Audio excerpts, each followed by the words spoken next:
Hi, my name is Michael Salgarolo. I'm a PhD candidate in the NYU History Department, and I'm a doctoral fellow at the NYU Humanities Center for 2020 and 2021. As part of the fellowship, I'm going to be working on my dissertation project, which is called Manila Bayou, Race, Property, and Empire in Filipino Louisiana.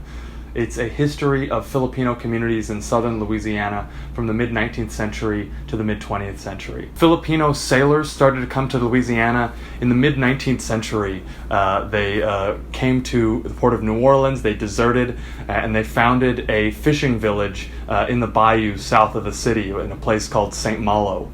Now, these were the first Filipino communities in the United States before California or Hawaii and decades before the Philippines became a U.S. colony. And so in studying this very small but very dynamic community, I want to unite disparate fields of study. I want to unite the history of the American South with the history of Asian America. I want to unite the history of Southern Jim Crow and the history of American Empire, as well as the histories of the Atlantic and the Pacific worlds. This is a global history, and so to study this community, I have traveled across the world. I've traveled across the United States. I've gathered documents in Spain and the Philippines. But my most treasured visits have, of course, been to New Orleans and other parts of Louisiana, where I've not only had the chance to collect archival documents, I've had the chance to collect oral histories and speak to folks who grew up in these communities fishing and shrimping and trapping. I also got the chance, I teamed up with a couple of journalists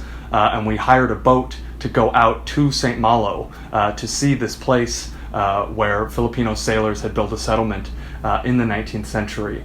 And we got to not only understand this landscape, which is so important to the narrative, but we also got to think about what's happening now to the Louisiana wetlands, which is that because of climate change, because of all kinds of man-made processes, those wetlands are going to be destroyed in the next few decades. And so it really sends a sense of urgency in studying that history because we know that this landscape is going to be changed forever in the future.